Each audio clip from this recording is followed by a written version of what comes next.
At the 2023 SVG Summit, Brandon Costa from Sports Video Group. Always love the opportunity to catch up with our friends at ESPN, including Sara Gaiero. Sara, wonderful to see you. How you doing? Thank you. Good. Happy to be here. Love this event and grateful to be able to come back year after year. Appreciate you doing it. Another wonderful panel here on the rise of women's sports production, which you can watch on SVG Play right now in its entirety.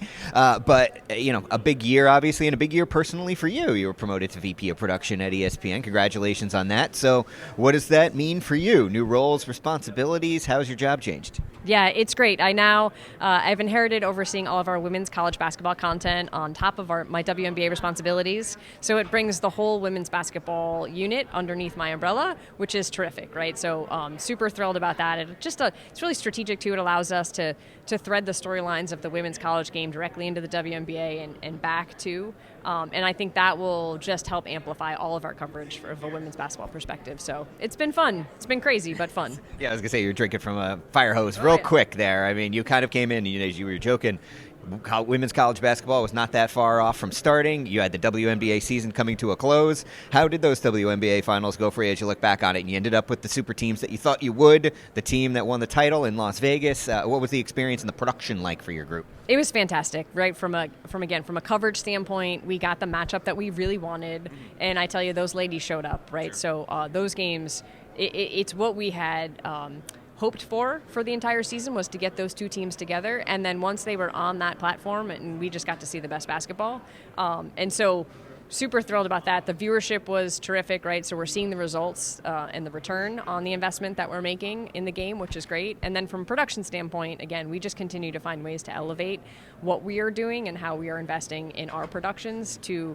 ensure that we can provide proper documentation and quality storytelling and just cover what they do. So I'm really pleased and enthused about what the opportunity is for next season as we look at these teams again. And as you mentioned, you've taken over all of women's basketball, which now includes the Final Four, which was, perhaps the biggest women's sports television event in history last year, the championship game between LSU and Iowa. So that's got to be both exciting and intimidating, I imagine. There was a bit of a lightning in a bottle with the last year's matchup, but how excited are you to now be a part of that property as well, especially coming off of last year? Yeah, no, it's awesome, right? And I grew up in the women's tournament space. I was an AD on the project for like 10 or 12 years, so it's always been close to my heart. So now that I am back in this position and with the opportunity to oversee and lead our coverage and what we do, it's incredibly rewarding, it's incredibly intimidating, all of those things wrapped into one. As you said, lightning in a bottle, right? We may not reach 12 million viewers, we may not have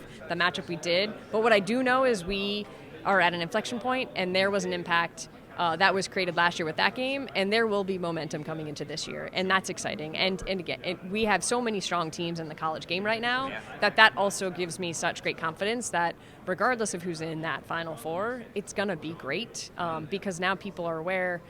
The viewership will follow, I do strongly believe, and it's just our responsibility to make it, a great broadcast for the people that come to watch. So it should be really exciting. And the cast of characters, is such an advantage for seemingly women's basketball right now. With the men's side, you seem to have to get to know a new roster every year, and we're going into another women's college basketball season where even men's and women's combined, maybe the 5 most recognizable players are on the women's side.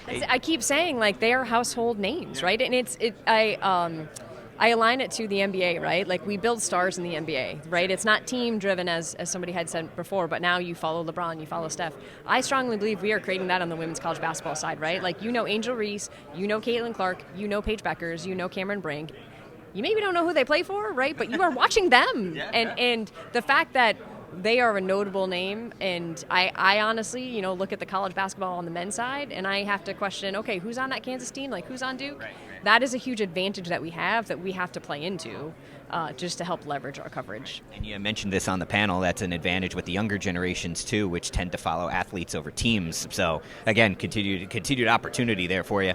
So before we lose you, as you look ahead to 2024, as someone who gets to paint really great pictures with these live events, is there any particular piece of technology or trend in the industry that you're kind of keeping an eye on, either to use yourself, see how someone else uses it? Is there anything that, just as like a student of sports television, you're interested to see more of? Well, I lean into the access piece, right? We have a great relationship with the WNBA, and I truly believe that we did some really fun, new, unique access type elements within our game this season.